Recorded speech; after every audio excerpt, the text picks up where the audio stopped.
চাষি ভাই, পূর্বের ভিডিওতে আলোচনা করেছি রসুনের আগা মারা যাওয়ার কারণগুলা। পার্পল ব্লচ বা আগা মারা যাওয়া রোগ, নেমাটোড অর্থাৎ কৃমি।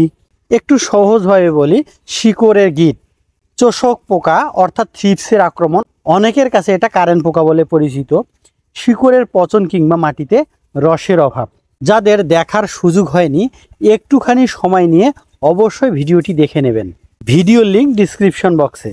চাষি ভাই, আজকে আলোচনা করব পার্পল ব্লচ অর্থাৎ আগা মারা যাওয়ার যে রোগটা কিভাবে আমরা চিনব এবং এই রোগটি কেন হয় এবং সঠিক সমাধানটা কি, সেই বিষয়টি হচ্ছে আজকের আলোচনার মূল বিষয়বস্তু। চাষি ভাই, রসুন গাছের পাতার উপর থেকে লালচে হলুদ দাগ শুকিয়ে নিচের দিকে নেমে আসবে। 2 ইঞ্চি 3 ইঞ্চি কিংবা 6 ইঞ্চি পর্যন্ত শুকিয়ে নামবে। শুকনো পাতার পুরুত্ব কমে যাবে অর্থাৎ পাতলা হয়ে যাবে এবং শুকনো পাতা নিচের দিকে অনেক সময় ঝুলে পড়তে পারে। পানি ভেজা ভাব থাকতে পারে কিংবা হালকাভাবে যদি আপনি চাপ দেন হাত ভেজা ভাব লাগতে পারে বা ভেজা মনে হতে পারে। গাছের গোড়ার দিক সুস্থ সবল মনে হবে এবং গাছের যে তেজ সেটাও কিন্তু স্বাভাবিক থাকবে। শুকনো পাতা কখনো কখনো কালো ছাইয়ের মতো ছত্রাকের আবরণ চোখে পড়বে। এই রোগ আসলে কেন হয় আসুন জেনে নেই। আপ ডাউন তাপমাত্রা অর্থাৎ রোদের পরে হঠাৎ করে ঘন কুয়াশা, গুড়ি গুড়ি বৃষ্টি কিংবা দিনে হালকা রোদ হচ্ছে আবার রাতে ঘন কুয়াশা হচ্ছে, ঠিক এই আবহাওয়ায় কিন্তু এই রোগের জীবাণুর প্রাদুর্ভাব বাড়ে। চাষি ভাই, রোগ হয়ে গেলে যে আগাটা মারা যাবে, যত ভালো বালাইনাশকে আপনি ব্যবহার করেন না কেন, কোনো অবস্থায় কিন্তু সেটা পূর্বের অবস্থায় ফিরে আসবে না। এই কারণে অবশ্যই আপনাদেরকে শিডিউল স্প্রে করতে হবে। আপনারা প্রথম স্প্রে দিতে পারেন প্রোপিনেপ, সেটা হতে পারে অ্যান্ট্রাকল কিংবা নিস্তার, প্রতি লিটার পানিতে 2 গ্রাম হারে। দ্বিতীয় স্প্রে দেবেন আপনারা ম্যানকোজেব প্লাস কার্বেন্ডাইজিম এবং 3 নম্বর যে স্প্রেটা দেবেন সেটা দেবেন অবশ্যই ম্যানকোজেব প্লাস সাইমোক্সালিন। যদি আবহাওয়া অনুকূলে না থাকে অর্থাৎ রোদের পর ঘন কুয়াশা শুরু হলে সাথে সাথে আপনারা শক্তিশালী ছত্রাকনাশকগুলা স্প্রে করুন। সেটা হতে পারে লুনা কিংবা নিট 3 অথবা এই প্রিপারেশনের ভালো কোয়ালিটির ছত্রাকনাশক আপনারা ব্যবহার করতে পারেন প্রতি লিটার পানিতে 1 মিলি হারে। অথবা আপনারা ব্যবহার করতে পারেন পালাদিন, প্রতি 10 লিটার পানিতে হচ্ছে 12 থেকে 13 মিলি কিংবা ফুলুমেন প্রতি লিটার পানিতে 2 গ্রাম হারে। যদি এই ছত্রাকনাশকগুলা আপনারা হাতের কাছে না পান সেক্ষেত্রে আপনারা ব্যবহার করতে পারেন টেবুকোনাজল প্লাস টাইফ্লক্সিস্টোবিন, সেটা হতে পারে নাটিভোস্টোমিন, ম্যাকভোট, ডাইমেনশন, বার্সি, টেবুটিন, প্রোপেল, অপোন্যান, ফেলিস, এগুলোর মধ্যে যে কোনো একটি 18 লিটার পানিতে 8 গ্রাম হারে। এবং এর সাথে আপনারা ব্যবহার করতে পারেন ইপ্রিডিয়ন প্লাস কার্বেন্ডাইজিম, সেটা হতে পারে হেপ্রোজিম, বাইপ্রোডাজিম, অর্গাজিম প্লাস কার্ডিয়ন, এগুলোর মধ্যে যে কোনো একটি কিংবা এই গ্রুপের ভালো কোয়ালিটি দেখেও আপনারা ব্যবহার করতে পারেন। চাষি ভাই, আবহাওয়া যদি খারাপ থাকে সেক্ষেত্রে 7 দিনের পরিবর্তে পরবর্তী স্প্রে 5 দিন পরে অবস্থা অনুযায়ী আপনারা ব্যবহার করবেন।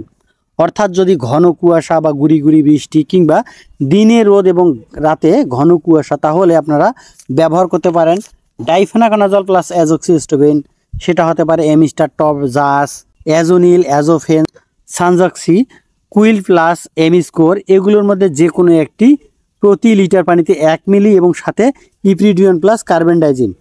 এবং আবহাওয়া যদি স্বাভাবিক থাকে সেক্ষেত্রে আপনারা ব্যবহার করবেন ম্যানকোজেব প্লাস সাইমোক্সালিন, সেটা হতে পারে হেমোক্সালিন, নিধন, এগুলোর মধ্যে যে কোনো একটি কিংবা আপনি হাতের কাছে যেটা ভালো পাবেন সেটাও ব্যবহার করতে পারেন প্রতি লিটার পানিতে 2 গ্রাম হারে। তবে চাষি ভাই, একটা বিষয় মনে রাখবেন, কড়া ছত্রাকনাশক ব্যবহারে রসুনের গাছ শক্ত হয়ে যেতে পারে।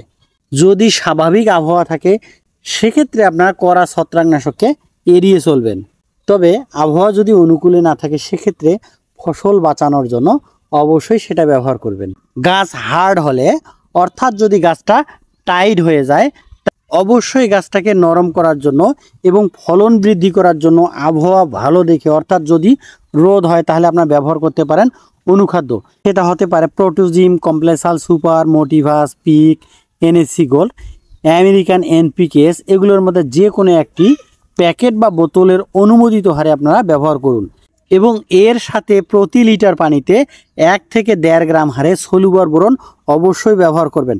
তবে চাষি ভাই, সূর্যের রোদ যদি না থাকে তাহলে কোনো অবস্থায় গাছের পাতায় অনুখাদ্য বা পিজিআর কিংবা জিবেরিলিক অ্যাসিড মোটেও ব্যবহার করা যাবে না। এর কারণ হচ্ছে সূর্যের আলোর উপস্থিতিতে গাছ পাতার সাহায্যে রান্না করে। যদি সূর্যের আলো গাছ না পায় তাহলে গাছ রান্না করতে পারে না, ফলে খাদ্যগুলো পাতায় পড়ে থাকার কারণে সেগুলো গাছের পাতাকে কিন্তু পচিয়ে ফেলে বা পচন ডেকে নিয়ে আসে। ধান ব্যতীত শীতকালে কোনো প্রকার ফসলে আবহাওয়া ভালো না থাকলে অবশ্যই সেচ এবং সার ব্যবহার থেকে বিরত থাকুন, তা না হলে কিন্তু গাছ বসে যাওয়ার একটা সম্ভাবনা থাকে। আপনি যদি সঠিক নিয়মে স্প্রে করেন সেক্ষেত্রে দেখবেন রসুন গাছের পাতার আগা মারা যাবে না। চাষি ভাই, এত সময় আমরা জানলাম রোগ না হওয়ার জন্য কোন পদক্ষেপ নেব। এখন আমরা জানবো রোগ হয়ে গেলে আমরা কি ব্যবহার করব। আপনার টেবুকোনাজল প্লাস টাইফ্লক্সিস্টোবিনের সঙ্গে ইপিডিওন প্লাস কার্বেন্ডাজিম এই প্রিপারেশনটাও ব্যবহার করতে পারেন। চাষি ভাই, আপনার যদি ভালো ফলন পেতে চান, ভালো ফলনের সূত্র হচ্ছে আপনার জমিতে পর্যাপ্ত পরিমাণ গ্রহণ উপযোগী সুষম খাদ্য থাকতে হবে। যতবার আপনার পানি দেবেন ততবার ভালো মানের দানাদার কীটনাশক অবশ্যই ব্যবহার করতে হবে। শোষক পোকা তথা থ্রিপসের আক্রমণ থেকে ফসলকে বাঁচানোর জন্য নির্দিষ্ট সময় পর পর ইমিডাক্লোপিড কিংবা ডাইমোথাইড গ্রুপের কীটনাশক অবশ্যই ব্যবহার করুন এবং গাছের সাহায্যকারী খাদ্য তথা পিজিআর কিংবা অনুখাদ্য পাতায় স্প্রে করতে পারেন। দ্রুত রেজাল্টের জন্য জিবেরিলিক অ্যাসিড আপনারা ব্যবহার করতে পারেন, তবে যে রসুন সংরক্ষণ করবেন সেই রসুনে পিজিআর এবং জিবেরিলিক অ্যাসিড ব্যবহার থেকে বিরত থাকুন। চাষি ভাই, আপনাদের জন্য রয়েছে বোনাস টিপস। বোনাস টিপস হাতে পাওয়ার আগে এই ভিডিওটি কেমন লেগেছে, কোনো বিষয় জানার ইচ্ছা থাকলে আপনার মূল্যবান মতামত কমেন্টে জানাবেন। বাংলাদেশ এবং ইন্ডিয়ার চাষি ভাই, কোম্পানির অফিসার মহোদয়গণ, কোনো বালাইনাশকের ডিলার মহোদয়, আপনাদের কাছে যদি আপডেট কোনো তথ্য থাকে চাষিদের কল্যাণে আপনার কমেন্টে আপনাদের মতামত দিতে পারেন। কিংবা ভিডিওটি যদি আপনাদেরকে ভালো লাগে মিষ্টি একটা কমেন্ট করার অনুরোধ রইল এবং আপনার সুন্দর হাতের ছোট্ট একটা লাইক করে আমাকে অনুপ্রেরণা দিন। যারা মাচা জাতীয় সবজি যেমন ঝিঙ্গা, চিচিঙ্গা, ধুন্দল, কাকরোল, পটল, করলা ইত্যাদি চাষাবাদ করতে চান, সবজির 3 গুণ ফলন বাড়ানোর জন্য চমৎকার একটা ভিডিও আমি কিন্তু অলরেডি আমার চ্যানেলে আপলোড করেছি। ইহা ছাড়াও অনেকগুলো উন্নয়নমূলক ভিডিওর লিঙ্ক পাবেন ডিসক্রিপশন বক্সে।